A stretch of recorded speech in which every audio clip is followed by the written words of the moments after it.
Hey guys, it's Payne. I'm really excited to introduce a brand new show to Bet the Board that combines sports and alternative investing, the very first of its kind. Sports betting and collectibles converging is inevitable.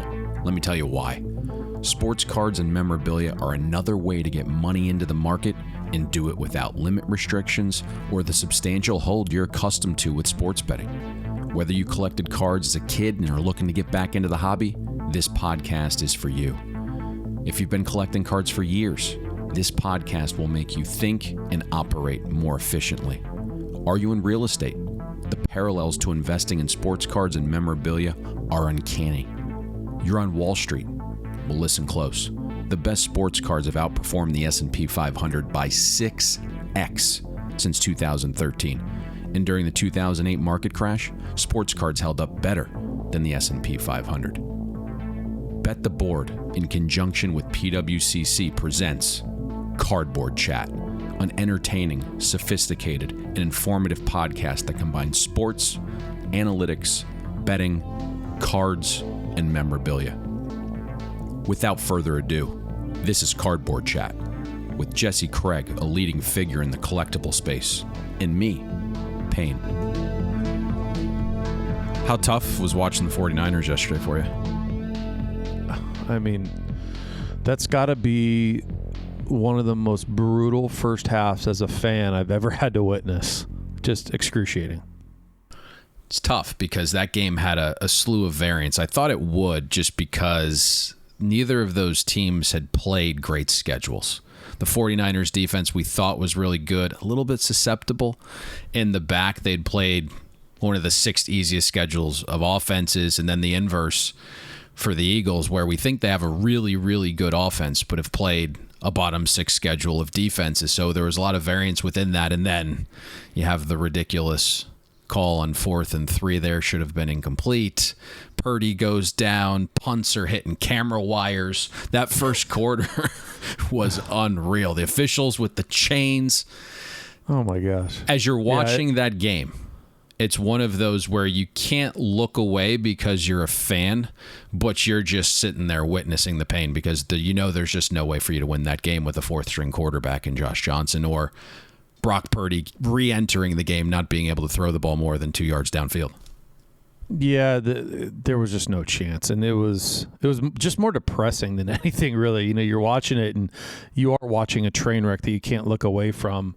But it got to the point where you're like, all right, well, we're just taking the L. You know it's coming. You literally don't have the ability to throw the football, and you're down by multiple touchdowns. So, when someone knows you're going to run, you literally can't throw the ball.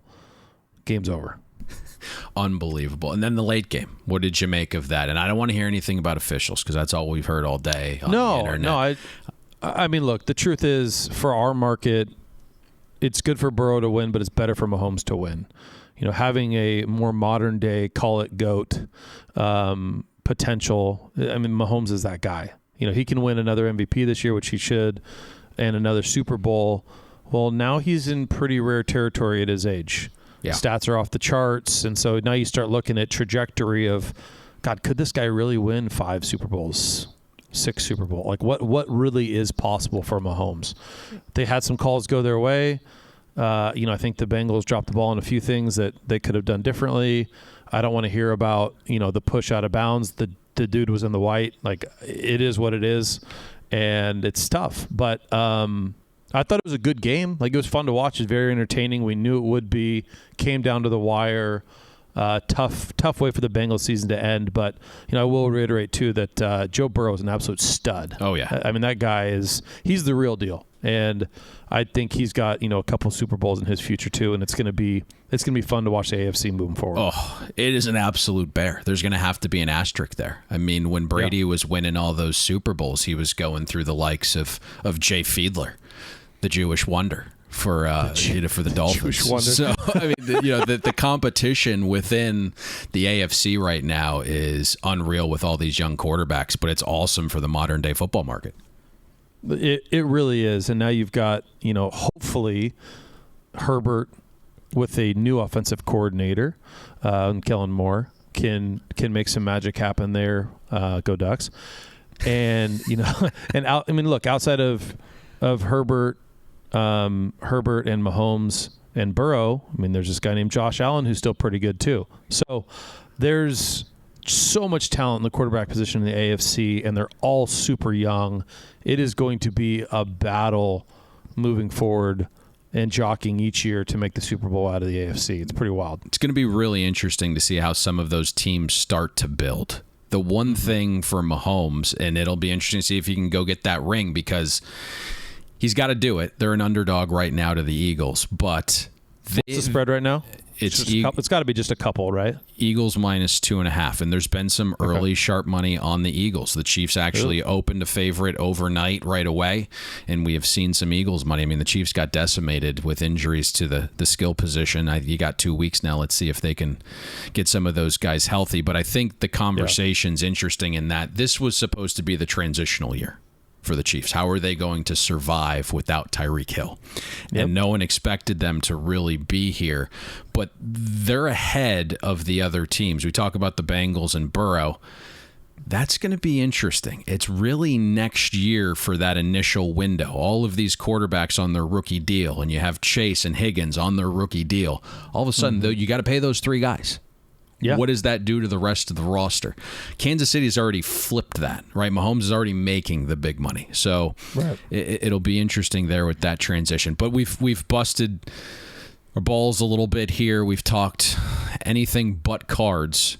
This, to me, is really interesting, and it's a topic that I know we both want to discuss. You're closer to this, obviously, working in one, but I just remember my first time gravitating away from eBay and starting to make purchases on auction houses and how overwhelming that process was. And some auction houses are so old school, they only take checks, and you guys are just very innovative. Talk to us a little bit about navigating card auction houses, specifically some things that PWCC does differently. We know your tech team is ridiculous. The app is outstanding. Desktop is fantastic. Bidding process is extremely seamless. The options of which you can purchase cards by sending old ones in to sell, getting loans. Talk to us just a little bit about PWCC and the auction house and some of the processes, and even some things I'm hearing that are coming down the pike that nobody knows about. Yeah, well, thanks for the kind words. The auction process is interesting because, eBay is a format where, it's user driven. Anybody can post anything at any time. When you buy something, it comes from an individual, not necessarily a company. It can end at any time. There's not a whole lot of structure to it. It's kind of chaos. But there's a lot of quantity on there. So there's, sometimes there's a lot of options. I think, to be frank, since we've left eBay about 1.5 years ago, I think we've taken a lot of that quality with us from eBay. But, when navigating independent auction houses outside of eBay, there's going to be different rules, different software. There's a lot of variety when you're looking at these other auction houses and how the bidding platforms work. So my biggest piece of advice is, there are always rules. There's a rules sheet or rules and regulations on the website for a specific auction house. Read them. Make sure you understand how the bidding process works, the extended bidding process works, because unlike eBay, most independent auction houses have extended bidding, what's called extended bidding. And that basically means that at a certain point in time, the auction goes into an extra period of bidding where if someone doesn't bid on an item, it closes. So we have proprietary software that we created once we got off eBay, and we have what we call windows. So at 7 o'clock Pacific Standard Time for a weekly auction every single Sunday, you can place a bid on an item before that period to qualify for extended bidding. And now we have these windows in extended bidding. So the first window is 30 minutes. So any item that gets a bid in the first 30 minutes of extended bidding continues on to what we call the second window or the next window. And these windows, they get shorter and shorter. So there's the first window that's 30 minutes, kind of let everyone collect themselves, get their bids in, and then they start getting shorter. So from 7:30 to 7:35, they're 5 minute. It's a 5 minute window, and then a card must get a bid in that period of time to move on to the next window, and so on and so forth. Right. So from 7:30 to 8 o'clock, there's five 5-minute increments of windows where a card has to get a bid in every single window to keep extending on and on and on. Basically, there's still parties interested in bidding on this asset. And then at 8 o'clock, it goes to 1-minute windows. So we're like, okay, a card would have had to get bid on 7 times in extended bidding to make it to 8 o'clock. And then we shorten the windows to 1-minute windows. So a lot of cards close by 8 o'clock because maybe they get 3, 4, 5, 6 bids in extended, but they don't get that 7th or 8th bid. And then at 8 o'clock, it starts going off 1-minute windows. So you better get, it's kind of rapid fire at that point. It's like, okay, let's wrap up this auction. Let's get this thing done. So the gist is, it used to be for us. Now this is kind of the new coming down the pipeline that you were talking about. And it's very standard for the market where you must bid on an item before extended bidding to qualify to bid on that specific item in extended bidding. But that's kind of an old, antiquated theory. And I understand the thought process. It's like, oh, let's try to get the value of the items up early on. But really, you lose out on a lot of the excitement. And, Payne, I'm sure you're the same way as me, where I've been bidding on other platforms. And, you're in there, you're participating in extended bidding on the items that you placed a bid on before extended. And you're looking around the auction while you're kind of waiting, and you're like, man, I missed that card. Like, what the hell's wrong with me? Like, I'd totally be bidding on that right now if I would have seen that beforehand. I don't know how I missed it. And you wish you would have been able to bid on that item before, right? So we have made the change for the month of February. You are not required to bid on an item pre-extended bidding to bid on it in extended. We're calling it all access extended bidding. So the whole auction is at your fingertips in extended bidding. We believe this is going to create a much more competitive environment. It's going to be much more fun. We're opening up the floodgates for everyone to bid on any item they want in extended bidding, and that is for the month of February. We are very, very excited. It will be for weekly auction and for premier auction. That's going to be interesting to see how that unfolds. Obviously, very much a test. Maybe some of the dinosaurs in our space aren't going to love that, but adapt or die. Well, I think this ultimately is the best thing for the market. It's the best thing for guys selling cards to potentially get peak prices. To your point, there's been numerous times where there's a couple cards I want to bid on, and I'm kind of allocating my air quotes bankroll within 2 or 3 cards. Suddenly one gets a little bit nutty. I'm no longer in play there. I may then double back to another card and start bidding because, hey, this looks a little bit light. It's something that's on my wish list, and now all of a sudden I'm in play there, and I wouldn't have been or wouldn't have had that opportunity because I didn't get involved in bidding before extended.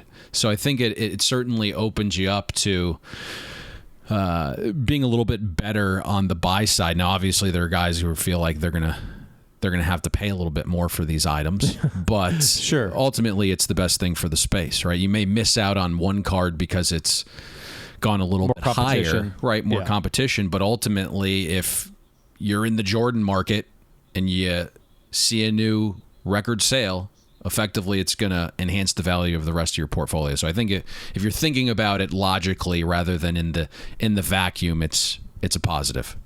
Agreed. And then additionally, while you're in extended bidding, there maybe not that one card that you really wanted that, got more expensive than you would have liked and you didn't get as good of a deal on that. But now the whole auction is open for you to pinpoint.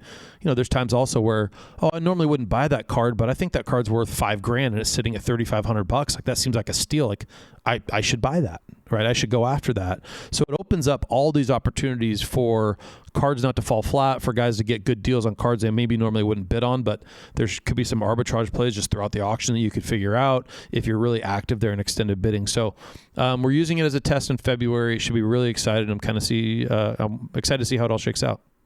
Yeah, that's going to be pretty innovative. We'll see how the rest of the space starts to adhere to that. I know if you guys have great success, it won't be long before others go down that path, because you guys have certainly led the way and very innovative. And certainly I know you guys catch some flack from time to time, but the reason this space is where it is and the card prices that we are currently seeing throughout the market is very much attributed to your guys' mindset over the years.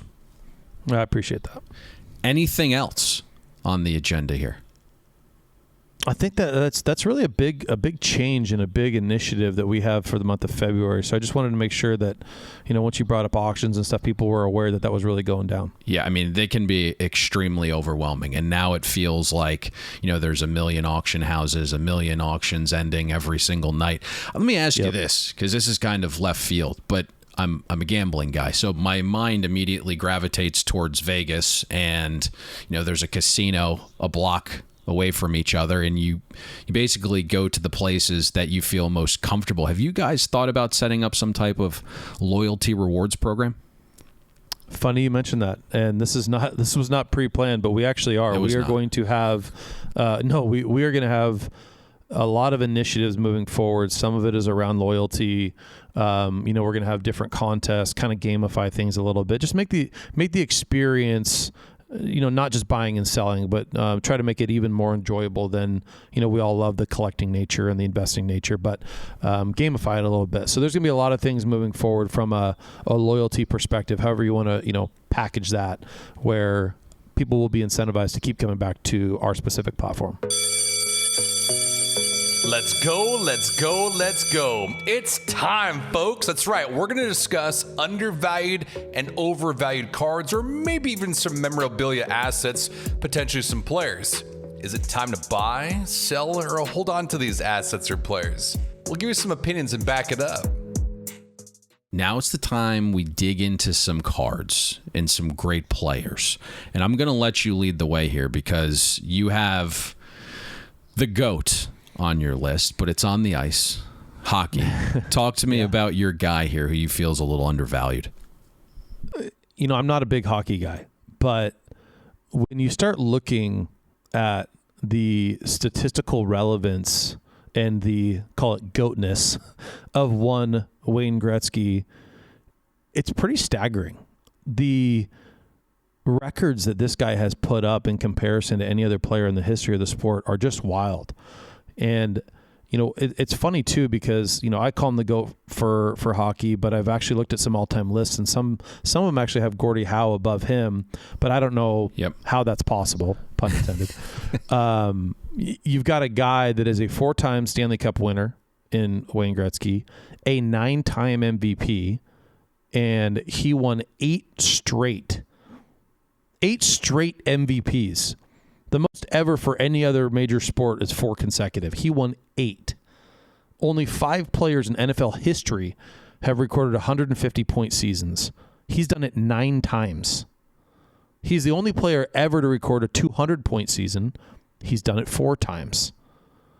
If you only counted Gretzky's seasons after he turned 30 years old, he would still rank 4th all-time in points per game. I mean, these are staggering stats. And even Gordie Howe only had 6 MVPs to Gretzky's 9. So when you're talking about the GOAT of a sport, and you talk about 79 OPC and 79 Tops, which are his 2 mainstream rookie cards, I know that they're both in PSA 10s. They're both Pop 2s.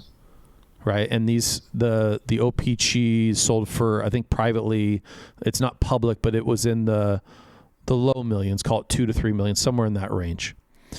If Michael Jordan had a Pop 2 rookie card that was his mainstream rookie, just imagine the 86 Fleer only had 2 PSA 10s that existed.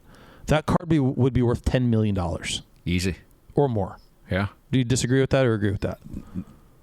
Easy. Yeah, easy, that's right. It could be a $20 million card. Yeah. And so, and then we look at the limited number of on-card autos, game-used patch cards that exist for Gretzky.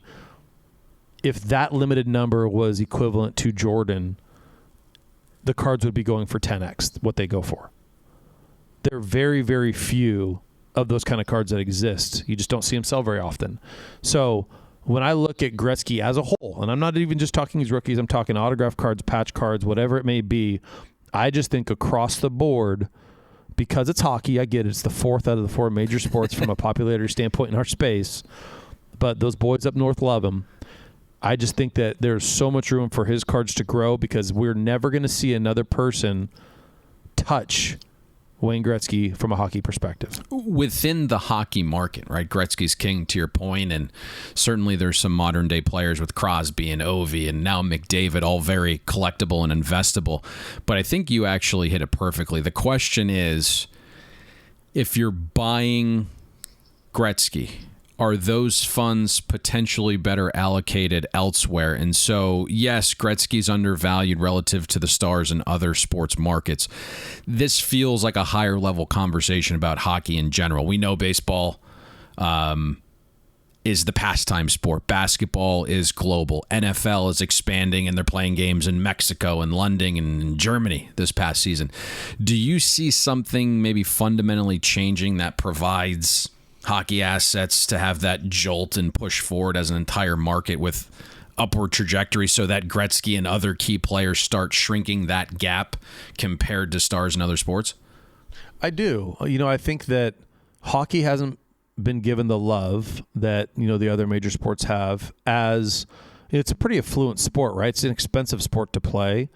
A lot of travel if you're a good hockey player as a kid. So, a lot of hockey players' families are fairly well off, kind of no different than like golf, for example. Right. So I think the collector base, as this market grows and more people get involved, more higher end people will be, from on a percentage base, will probably gravitate towards hockey. And you and I both know that those higher end guys love the GOATs. They love the greatest of all times. And it doesn't necessarily matter what sport. I know guys that are purely basketball, purely football, but they will buy Gretzky. Yep, we'll go pick up that one or two key pieces. Exactly. And that's what a lot of these high-end guys do too, is they look at the greatest of the greatest for all major sports. And guess who's going to be in that conversation? It's Gretzky, it's Ovechkin, it's McDavid, it's Crosby, it's Lemieux, it's Howe, it's all these guys. So I just see, as this market grows and matures, that Wayne Gretzky and all of his cards have a lot of room to grow. Far and away my favorite sport to attend live. Really? I've never been to a live hockey game. Not even close. And you go to an NFL game, it's very difficult, right? Because you're tailgating in the morning, you're going to the game at 1 o'clock, the parking lot's absolutely packed, you're not out of there for another 2 hours, and so it becomes an all-day event. Hockey, you can go to at, puck drops at 7 o'clock, you're in a AC-controlled environment, you get a great view, especially if you watch from certain areas on the rink, and you're back home within 3 hours. It's far and away my favorite sport to attend. What's the difference between basketball? I mean, that's very similar to basketball, as long as you have decent seats for basketball, right? Yeah, I gotta get feet back. on the floor. I gotta get back. Feet on the floor. Basketball is my favorite event to watch live. Yeah, I could see that. If you can get feet on the floor, I mean, it is the athleticism of those guys at 6'7", 6'8", 6'9", is absolutely insane. Just to give you a forewarning, and he's going to hate me for giving you the heads up. I told someone, or someone asked me about your relationship with Kevin Love, and I certainly wasn't going to say yes or be the middleman. And I just said, hey, hit Jesse up. Maybe he can get you tickets to a Cavs game. So you might be getting a text from someone random here within the next couple of weeks. I might have a feeling of who it is already, yes, and we'll see if we can get them taken care of. Okay. My card here, and it's vintage, and all of the younger listeners are turning the podcast off immediately. But for me, stay on. This one is just, it has too much upside not to be considered here. And again, as our listeners know, like, big proponent of potentially, baseball in general this time of year, making the purchases before March comes around, before April comes around, and prices start ticking up.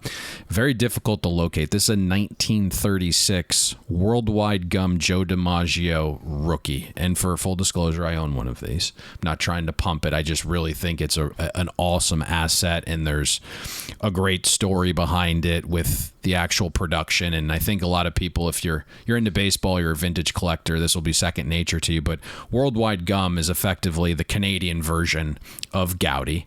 And you and I have talked about the importance of that 1933 and 1934 Gowdy baseball sets. And Worldwide Gum would mirror those sets. But in 1936, they didn't do that. So this was the Canadian brand's kind of first foray into creating something visually different, something totally unique. And that's one thing we talk about all the time, the first of something. And instead of these color creations that almost look like art for the 33 Gaudi set, in 1936 Worldwide Gum, they used real black and white images and photos of the players. They also increased the checklist, 135 players, so there's a lot more stars included.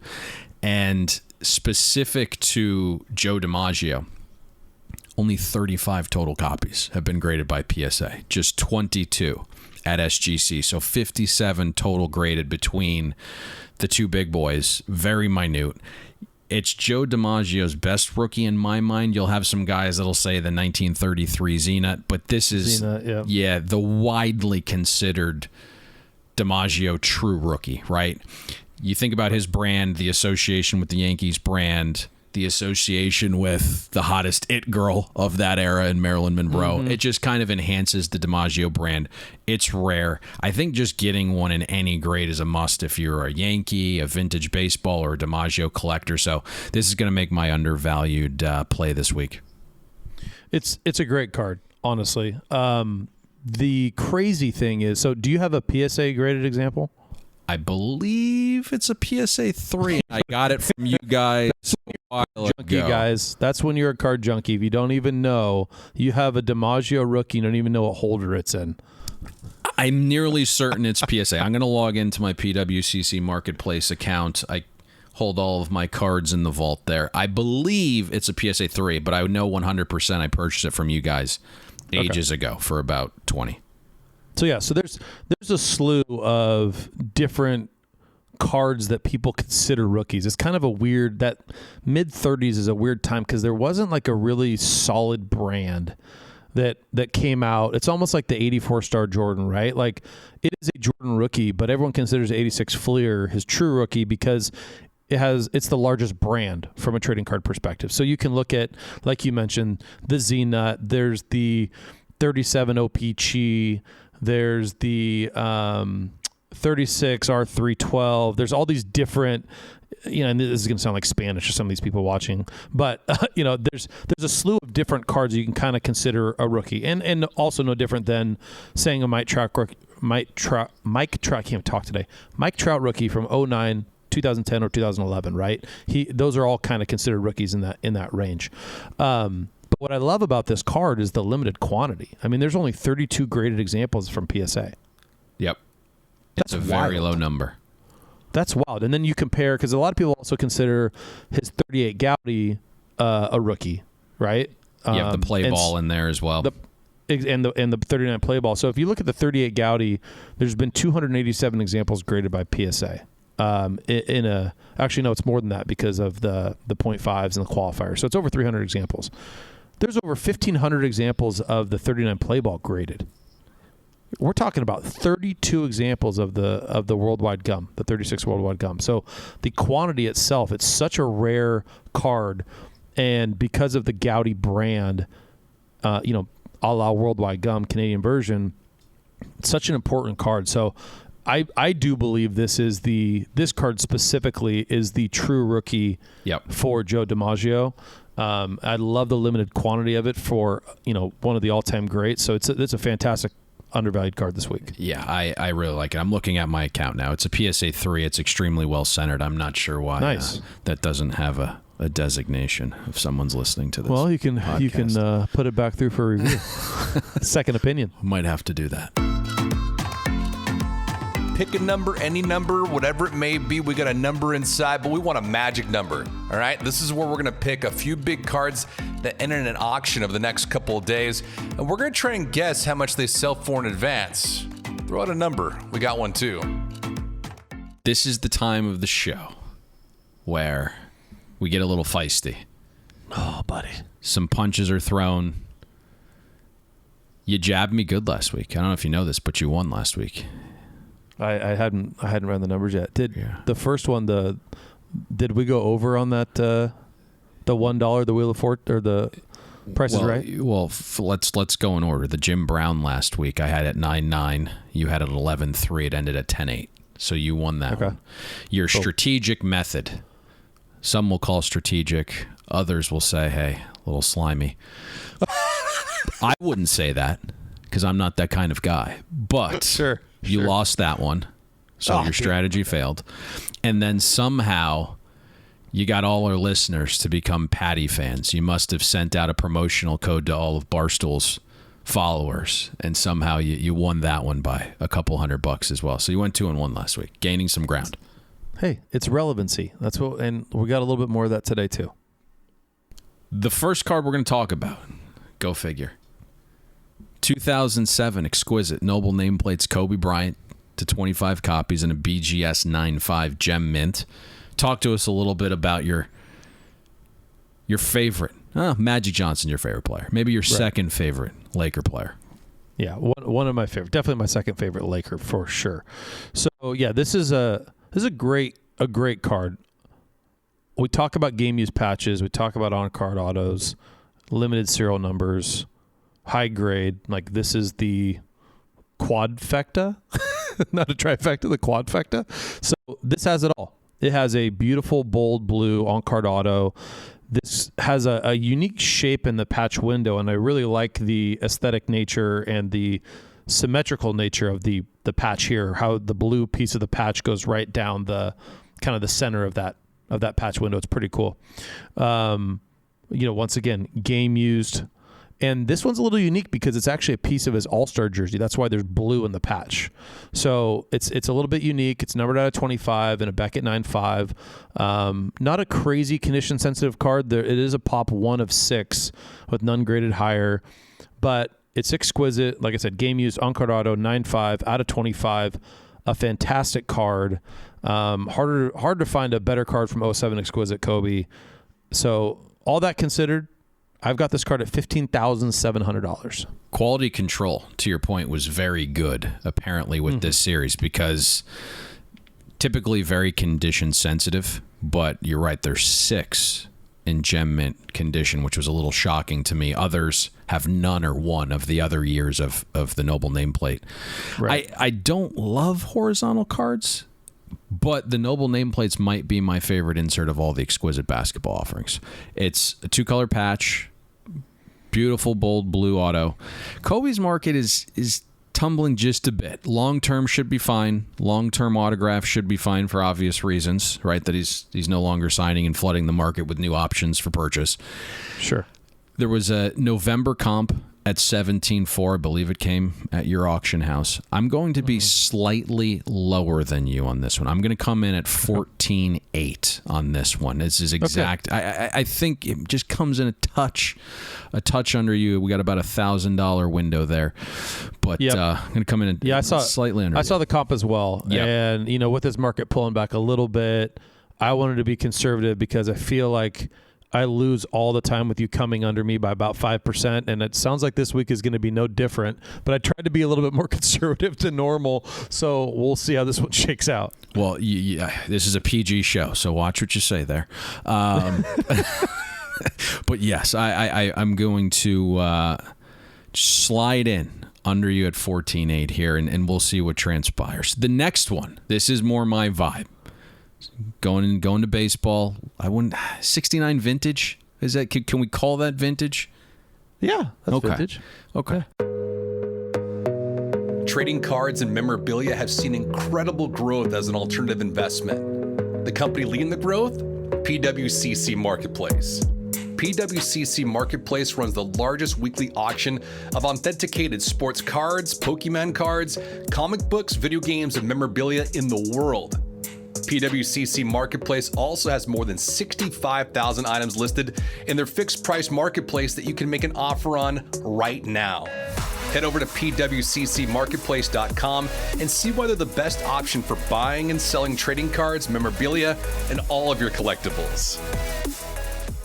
1969 Topps Nolan Ryan PSA Mint 9. So this is a second-year card. And this is an avenue of the baseball market that we've talked about a couple times where the rookie card will be horizontal or have multiple players on it. And we kind of like gravitating towards that second year where it's just him, where it's a vertical card, where sometimes, you have that Rookie Cup. This one doesn't have it, but I much prefer this Nolan Ryan second-year Topps card to his rookie, again, because it's vertical. It doesn't have another player on it. It has that classic vintage feel with thin borders. This 1969 Topps set does have some centering issues, and you can tell with those thin borders when a card is really off-centered. We've had a slight pullback, right? That seems pretty obvious. But back in 2018, you could get a well-centered copy for $2,300. We're going to come in much higher than that, obviously.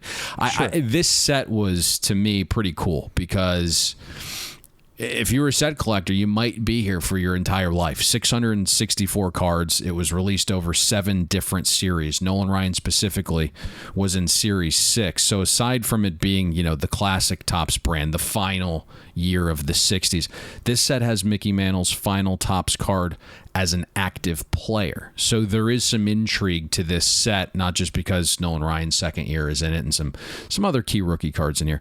I'm going to come in at 7,800 on this one. Okay.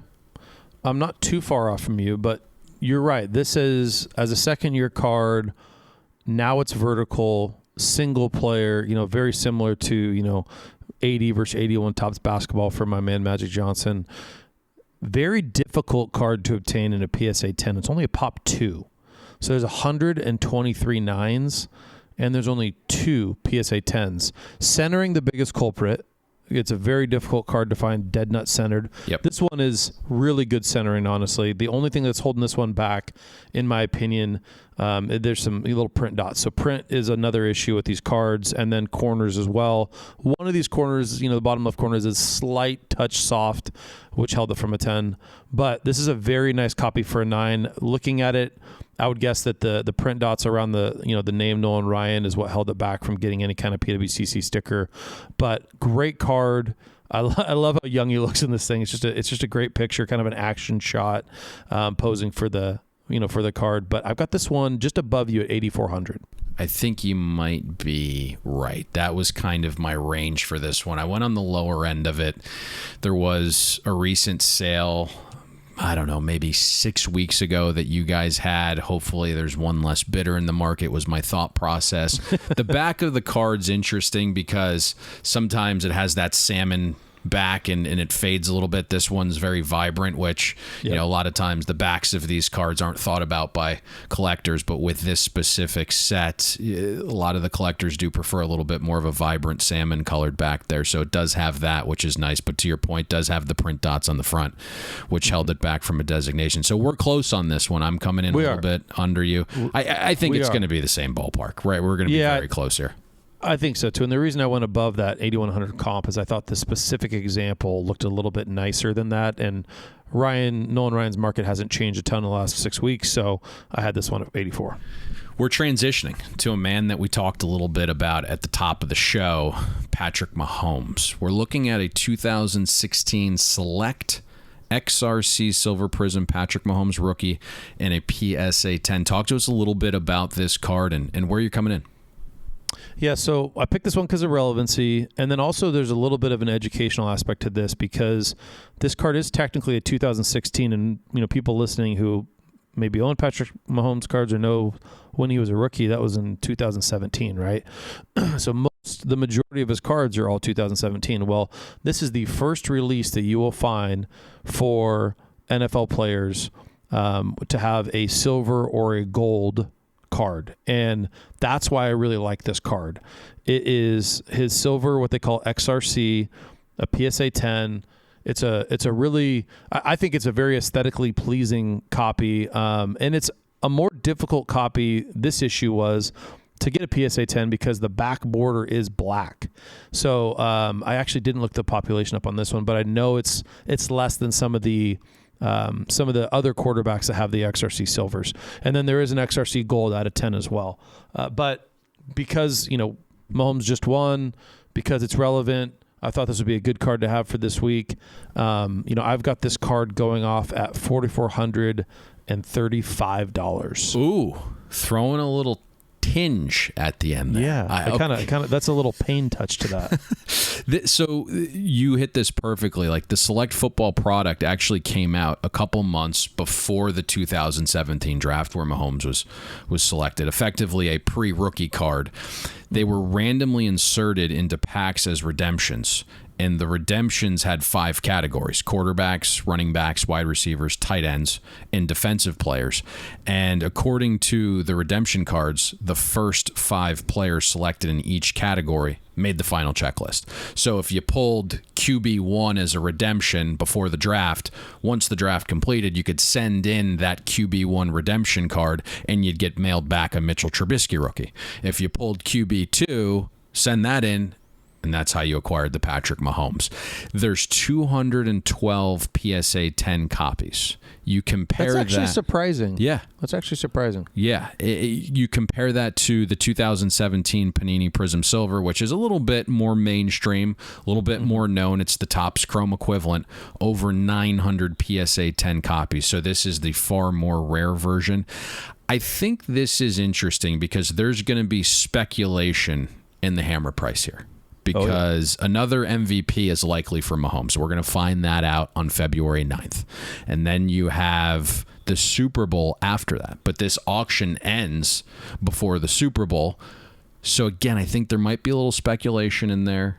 We'll know on the 9th if he's the MVP. It certainly looks that way, right? I believe he... Yeah, what are the odds on that right now? MVP odds? I knew you were going to ask me that. It's a market that I don't know off the top of my head, but I do know they did the AP Player of the Year, which he received 49 of 50 votes, and those same guys voting in that vote for the MVP. So it's pretty much locked up for Mahomes there. So there's speculation there. You got speculation with the Super Bowl. I'm going to go a touch higher. I'm going to come in at $4,550. Who would have thought that? A modern day card that I'm coming in over you. One actually sold last week. That was a curveball. Yes. You thought I was going lower. I'm coming higher. I think there's going to be, again, I keep using the word speculation, but I think there's going to be that because you're getting the MVP most likely. There's a potential getting out ahead of a Super Bowl victory, making that 2. And so this might set at least a current day little market trigger upwards for this card. Interesting. I like it.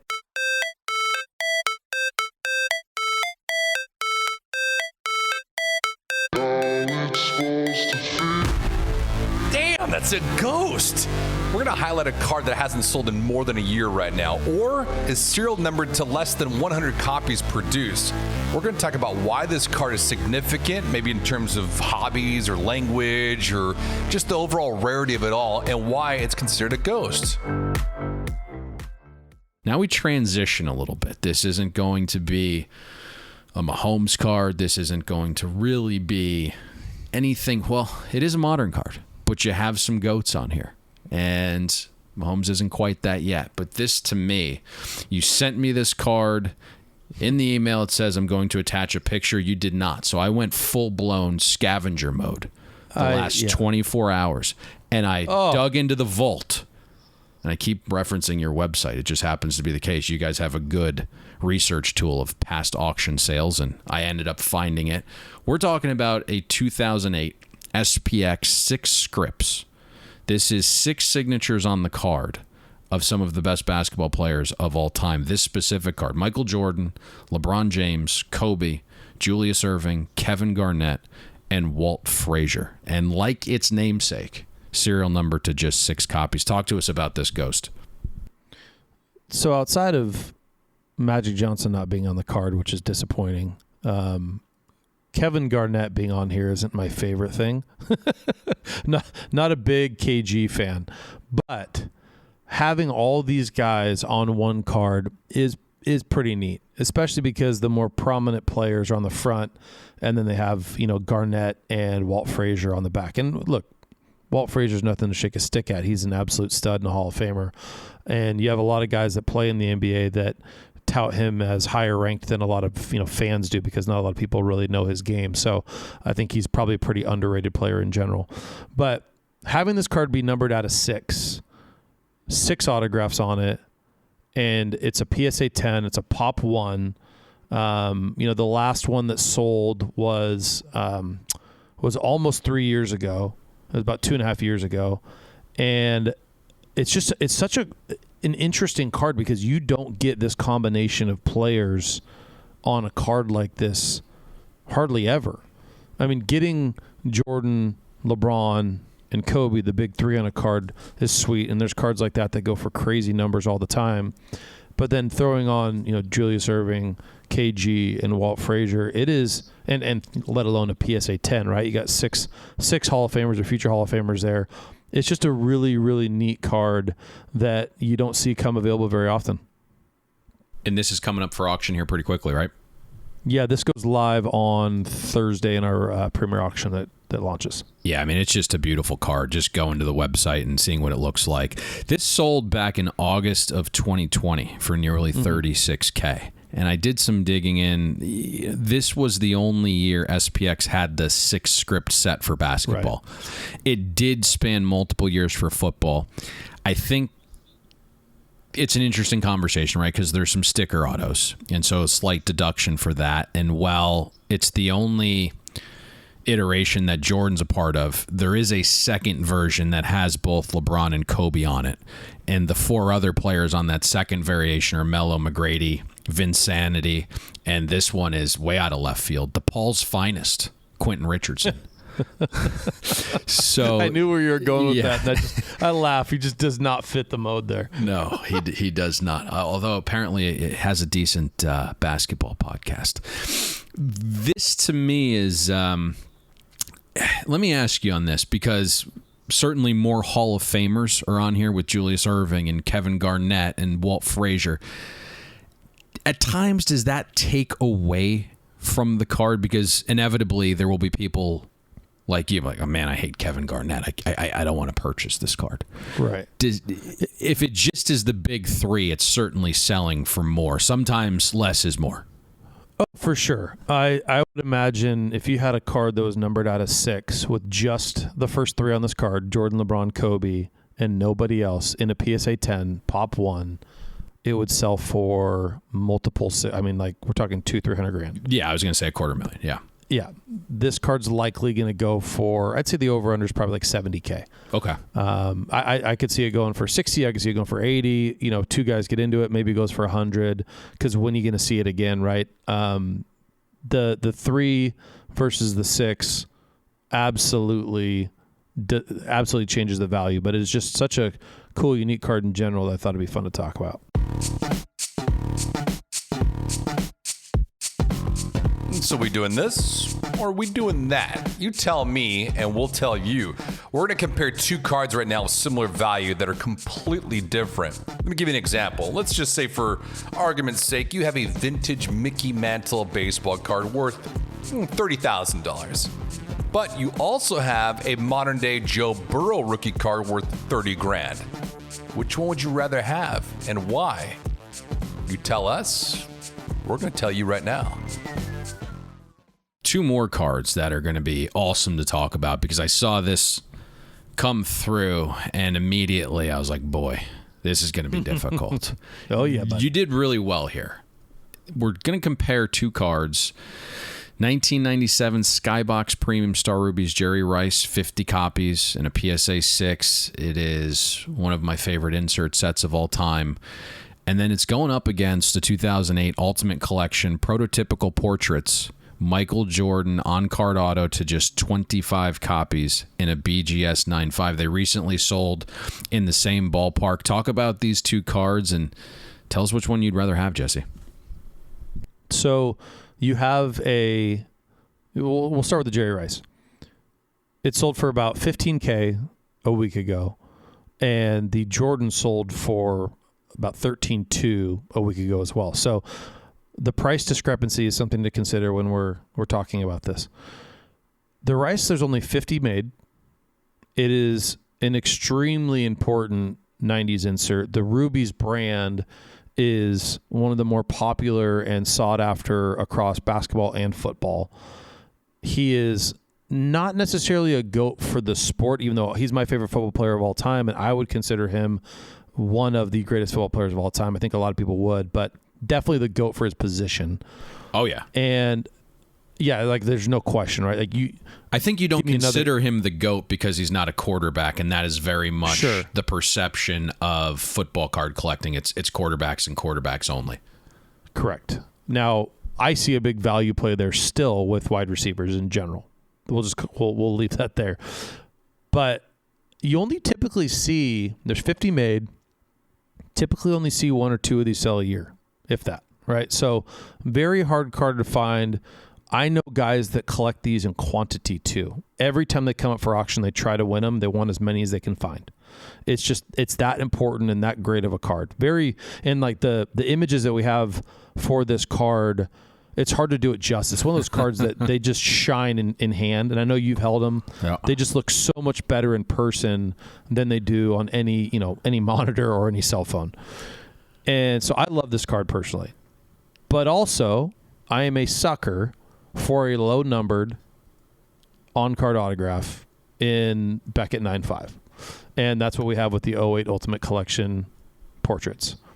So this card it's cool looking. Like, it's got this portrait, it looks like a frame, right? Like a piece of art with the Jordan signature on it.